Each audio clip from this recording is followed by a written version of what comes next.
Hello, Facebook Live. I'm Dan Rochon, and that's Nilesh, and that's Frazier. Frazier, Hi. how are you doing? Hey, I'm we good. can't How see are you, you man. doing? We're good, but you're like black a again? shadow. All Yeah, right, you look like that guy from the Deep Throat. Oh my goodness gracious, all that noise. There we Yeah, go. you were looking like that guy from like the Richard Nixon, Watergate Yeah, type no, thing. absolutely. It's a witness protection program. Fair enough. Fair enough. Hi, Nilesh. How are you doing? Hello, both of you. Hi, Fraser. Good. Hey, Nilesh. Frazier, it's your show, brother. All right, so I've been keeping really close tabs on the news, and it seems like there's some sort of coronavirus going on, but the good news is it seems like things are opening up, and I'm interested as to what type of advice or what type of strategies do you recommend for real estate agents as we're slowly emerging from this sort of unprecedented once in a lifetime type of slowdown? And specifically, how do people get their heads straight on and how do they get into a growth mentality when we've all been kind of hunkering down? So that's something I'd be interested in talking about. But first question is sort of how are things been going for you in your business? Business has been good, Frazier. Nilesh knows because he and I work together. We've seen, we're fortunate sort of like from a business perspective because as all this was happening, you have a natural seasonality, increasing. Yeah. And so we were already pretty busy for the first quarter of the year. And then I think that natural seasonality pushed us so that we stayed level. Now, we didn't pop up like we normally do, in most spring markets. But the last week or so, it seems like people are like itching to go because we've had a lot of people contacting us in this last 7 days to buy or sell their houses. And so it seems like there's this like pent up demand right now. People are like anxious to go. Yeah. And so, do you feel like there's going to be a massive amount of sort of re-education for people because we've been sort of steeped in this fear and gloom, and then there's some real, obviously some real economic negative consequences that are happening. Whole industries have been shut down, and then there's the kind of cascade effect. It's like the opposite of the Amazon effect. It's this cascade of economic destruction. Do you think you're going to have to help buyers, sellers, and then even real estate agents kind of get rid of some of their limiting beliefs in order to be successful? Well, if you would have asked me that question 4 months ago, Frazier, I would have said yes. So my answer to your question is still yes. Yes. Are they different limiting beliefs than the ones you would have had to have tackled? Yeah, I think so. I think a common limiting belief that I've seen real estate agents have is that they can't do business. Another thing that I've seen, and in some of this, I say limiting belief, some of it's real, right? I mean, a lot of it's real. So it's not, sometimes you hear limiting belief, you sort of think that's derogatory. But a lot of agents, particularly single parents, they're homeschooling, and that could be a distraction, where you have a much more important priority of taking care of your children, but you also have to feed them as well, right? So there's those sorts of challenges that are very real challenges that I think are probably more prevalent than even the way that we're thinking. However, there's certainly always like going to be things like, I can't do that, it can't be done, there's too many challenges, that type of thing. Nilesh, what do you think? Well, what I wanted to ask you, right? So on the same line, I have a question for you, and then I will give you my thought, right? Yeah. As an agent who is sitting at home from last 45 to 60 days, now if the economy is opening back and the customers are still not completely comfortable, do I do an open house? And what should I wait for my mortgage? Would I get better mortgage down the line? Right? And like if I am trying to sell the house, what would be your advice for those agents who are trying to meet with these customers, and what are one or two things what they can do? Well, the first thing is this what we're doing right now. If this happened 10, 15 years ago, we didn't have the technology at the time to be able to have a conversation like this. and actually like this is a conversation where we can see each other and we can, really connect at a deeper level. And so certainly, utilizing videos for open houses, for consultations, for even like home showings is one of the things that we've done where we're literally like we're walking through a home, with our buyers and we're saying, hey, look at that. And then when they find a home that they're most interested in, then we'll go ahead and, set up a showing for them. So that's like if you're looking like for tactical type things that a real estate agent could do, that's one of the things that they could do. What was the other questions that you were asking, Nilesh? I'm sorry, you asked like 4 of them there, I think. You were asking about mortgages. So what should be the advice to the customers? What real estate agents, how do they get in front of them? Well, one of the things is we have to understand is mortgages, the first week of March, they went to the lowest level that we've seen ever. Yeah. Ever. Right now, this had a really interesting effect because and I'm not going to get too deep in the weeds. I'll just give it, like high level. Had a really interesting effect because what happened was the interest rates actually spiked up because the Fed dropped all the rates. And when the Fed drops, that means on the secondary mortgage market, meaning that when you get a loan from a bank and then the bank sells that to another bank or investor, that's what that means when they say the Fed drops the rate. So it's not directly to the consumer, and typically directly to the consumer would follow that. But what happened was that the interest rates to the consumer actually went up. And the reason, there's a very specific reason for that. It gets a little bit technical, but the reason for that is because servicers, meaning you go to Bank of America, they give you a loan, Bank of America sells that loan to somebody else, and then Bank of America retains the right to service that loan. Mm-hmm. But they have a break-even point, which is about 3 years. And so for all the loans that they were refinancing, the servicers were actually losing money for all the loans that they had done before 3 years. And to be able to prevent losing more money, they spiked the interest rates up. So that's like the cause of what happened. Now, what that means today is that we've seen interest rates fluctuate in one day, what we would see them fluctuate in 1 year, right? So there's still a fluctuation of rates at the bottom range. And, for our home buyers, if they lock in at a little bit of a higher rate, it's not such a big deal because they can sort of relock at that lower rate before they get to closing and get a really good. I'm refinancing my home right now. It's the time to do it. So I have a question for you, Dan. Going back to this kind of mindset, like you said, if I had asked you 4 months ago or 4 years ago, or maybe even 14 years ago, when I was a baby, you mean? Yeah, right. So you're the Doogie Howser of real estate agents, according to that math.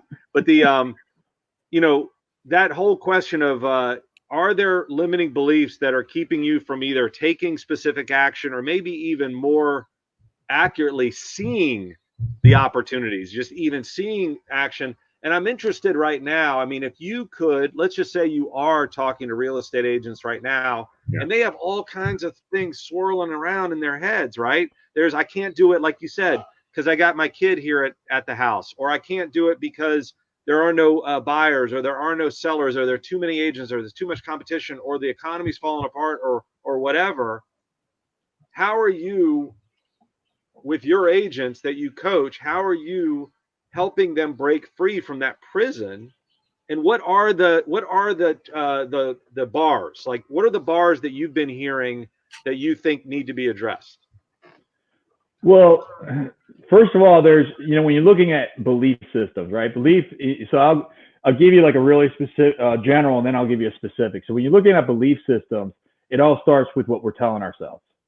All right. So that goes into like, what are we reading? What are we listening? If you're watching the news every single day, man, you're programming yourself with some really bad stuff.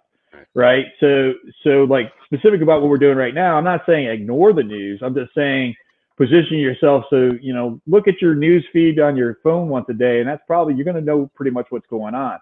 So it's that programming of that negative stuff. And when you have that negative programming go in, then you're going to have negative thoughts. Those negative thoughts are going to lead to negative feelings, which are going to lead to negative actions, which are going to provide negative results. Right. So to be able to transform that, then you have to reprogram yourself with positive things, right? So that would be like having empowering conversations. That would be reading, meditation, affirmations, exercise, go for a walk, right? Like these are all the things that you could do to put yourself into a positive state, because then when you're programming yourself with the positive, you're going to have positive thoughts, which are going to lead to positive feelings, which are going to lead to positive actions, which are going to lead to positive results. Right. Right. So that's like a scientific, technical answer to your question. Well, and it's like you have like the vicious cycle, right? Is I'm scared, I don't take action, I don't get results, and then it reinforces those beliefs.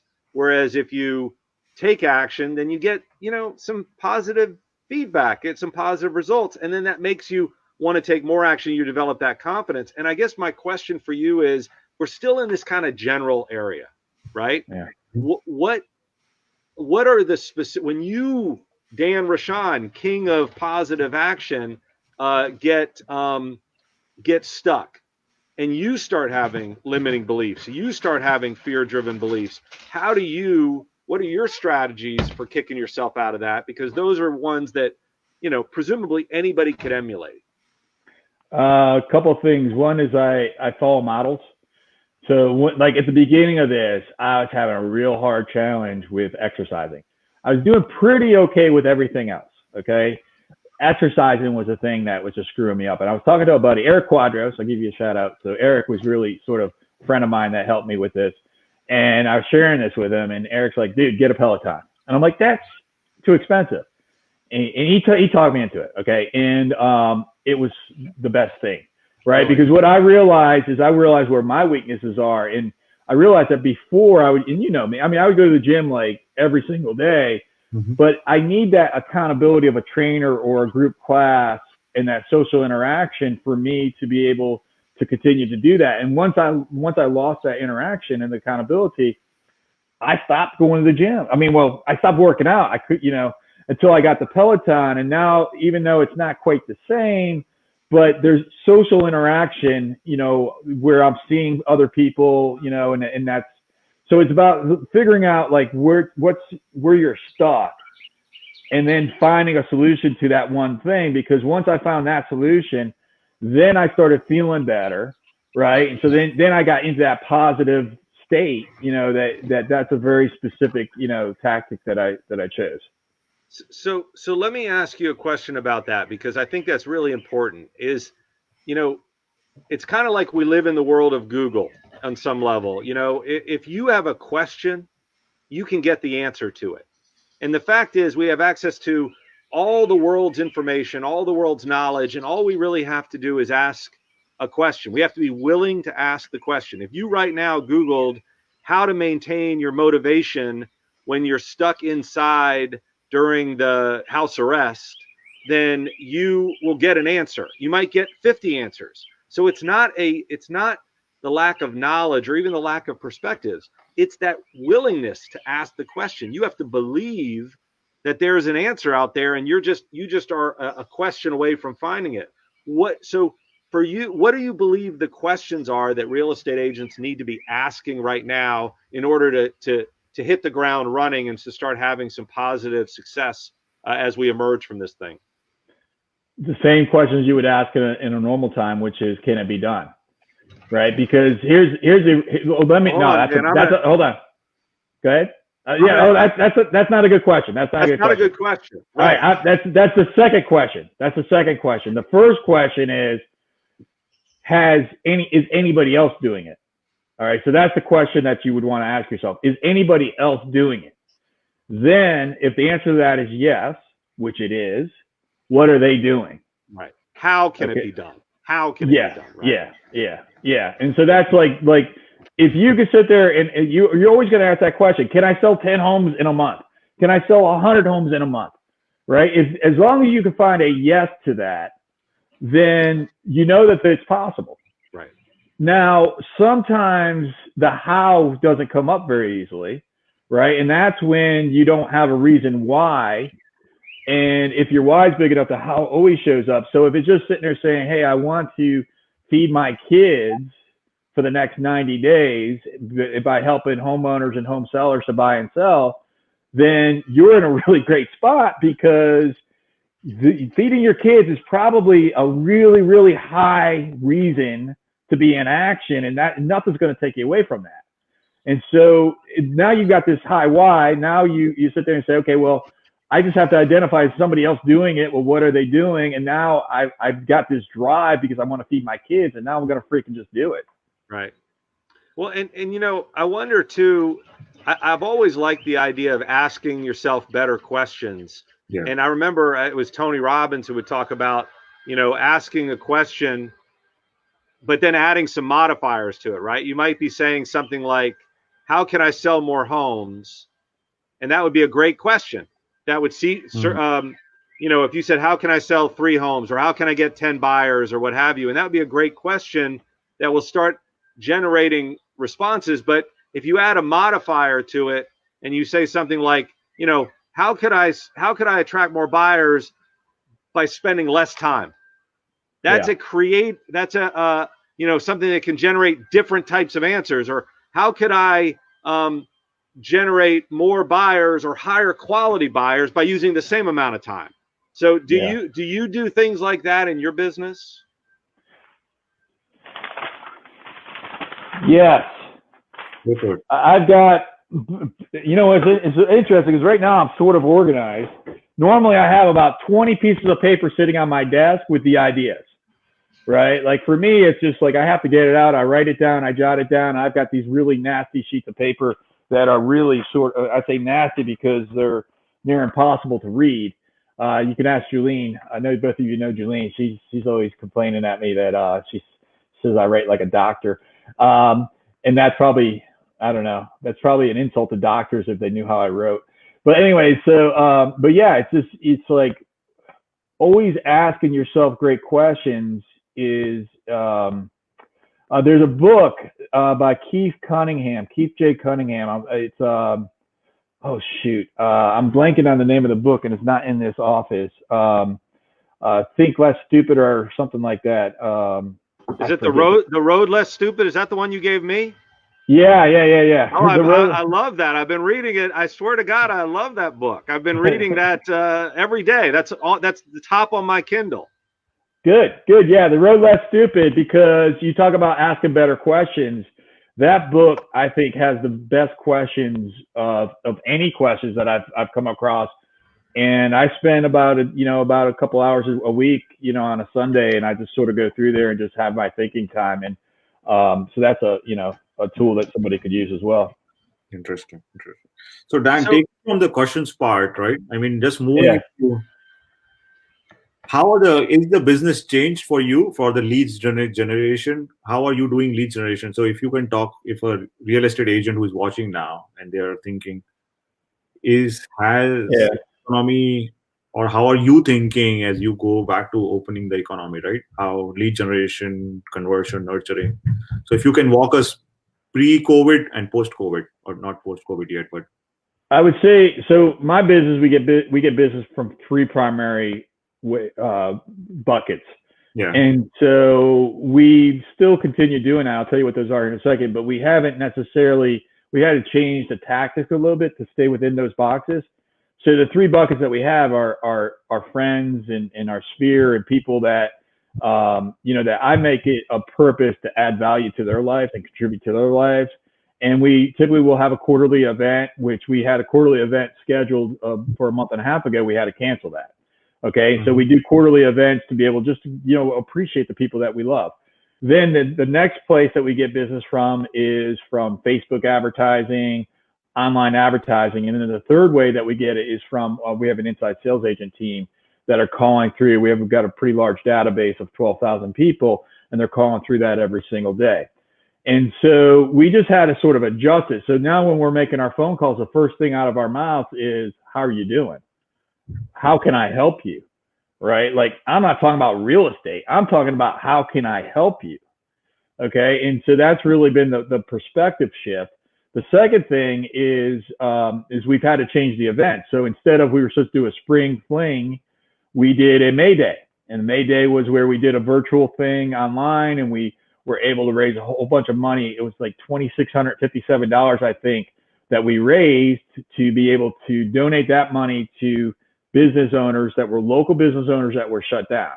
Awesome. Okay, so we did that because we wanted to give back, and instead of doing the local, spring festival, we did something online. Yeah. So it's really small adaptations in the Facebook lead generation. I mean, that still works, right? So that hasn't changed at all. People are still contacting us online. So for the agents who do not have a database yet, they can go and work on these virtual events. I think that's the takeaway: virtual events and then the Facebook leads. Yeah, I mean, here's the thing. It's like where I would do I would teach a home buyer class. So I teach a VHDA home buyer class. Okay. I haven't been able to do that, right? So we meet a lot of buyers through that, right? So instead of doing that, guess what? I do this, right? And in reality, this might have a greater opportunity to reach into somebody that has a need, that knows that I can fulfill that need. It's a larger reach. Now it's not a specific targeted reach, okay? Because if I'm sitting in a room and I'm teaching 15 people how to get a home buyer program, how to get a grant, those are 15 people that want to buy a home, or at least they're taking the action to spend a day with me. That's a very, it's much less people, but it's more targeted. So you just have to adapt. Well, and do you think it needs to be less targeted? I mean, you still have to, unless you're being delivered that audience with your homebuyer workshop, you're out recruiting for that audience. And, you could do something. I mean, I live in a community of about 700 homes. I mean, you could do a home buyers workshop or a home sellers workshop or a real estate investors workshop for this community, market it in this community. It's just the delivery mechanism is online. Yeah, absolutely. Yeah, I mean, there's nothing that you get on Zoom right now, and you could do a home buyer seminar, no problem at all, or a community-centric seminar, right? Sure. Whatever it may be, it doesn't necessarily have to be directly. It's as long as you're adding value to people, and you're doing so in a manner that real estate is like a part of the conversation. It doesn't necessarily have to be like hitting you in the face, like, hey, hire me, hire me, hire me. It could just be like, hey, here's what we're doing for the community. We're just going to have a coffee. I live in Clifton, right? So I haven't done that, but I certainly could do a Clifton coffee and organize for my neighbors to get onto a Zoom call, right, and not even say anything about real estate, right? Oh, right. It's just sort of like in the background that, that's what I do. We'll do you and I will do a Clifton Community Coffee House next week. Okay. Why not? We don't even have to buy anything. It's perfect. Just clear my schedule for that, man. Yeah, just clear my schedule for that. No problem at all. Mindset same as you are going into as the economy opens back. Like keep continuing these virtual events, keep it going. I hope so. I mean, I don't mind going on a listing appointment on Zoom. That's actually pretty cool, right? Because like my business, like I could be in Leesburg one day, and the next day I could be in Stafford, right? And so, today I could be in Leesburg and Stafford on the same day because I'm actually home at Clifton, right? So it's become more efficient. Now, I do like to interact face-to-face with people, right? But, I've got no problem using video. It's actually made things easier in some ways. I don't like interacting with people. I love this. This is the best thing ever. I'm surprised we got you up from underneath your couch this morning. That's right. Yeah, you dressed up for us too. I appreciate that. You're only seeing above the waist, Dan. Just to let you know. And thank God. All right. Well, thanks, guys. I appreciate you, hanging out with me today on Facebook. Yeah, absolutely. Yeah. Any other questions? We'll probably wrap it up here. It's always great. I mean, like you were saying, you said for months and years. I mean, mindset is everything, and the fact that different challenges pop up doesn't mean that the solutions aren't the same. And the solutions are asking the right questions, having the right mindset, right? And avoiding the negative news is a good thing. That's like something, tangible that people can do. Also, not paying attention, right? Like here's the thing. Quite honestly, I'm aware of what's going on in the world, but I'm not present to it, right? Because like it's external for me. Like I'm literally living like in this house, and like I don't go outside my home, right? It's like, so I don't like, I care for the people that are affected deeply. There's nothing I can do for those individuals, right? What I have is a responsibility to my family, to myself, to my friends, to my community, to those that I serve. That's who I have a responsibility to, and I'm going to serve them. I'm going to take that responsibility and go with it, right? But I'm not going to sit there and worry about what I cannot control, right? If I, and I feel bad for New York City, man. That's right. Like I feel bad for all that, but there's nothing I can do about it, so I'm not going to pay attention. Right. Yeah, it's a drain. It's not serving. It's not putting me in a position that I can serve others. Right. Right. And so it's just like, it is what it is. And, God bless. And if I could do anything, I would. But, I don't see what I could do for somebody in New York City right now that's sick, except for say some prayers, right. Which I do. Well, thanks, Dan. Thanks for taking the time to share. I think it's really helpful for people to connect with the right attitude, for sure. Yeah, you're welcome. All right, guys, thanks for hanging out with me. I appreciate you. And this is like a cool little. This is like hanging out without the cigars. Nilesh, you smoke cigars? Sometimes. Oh my God, you should not have told that to Frazier.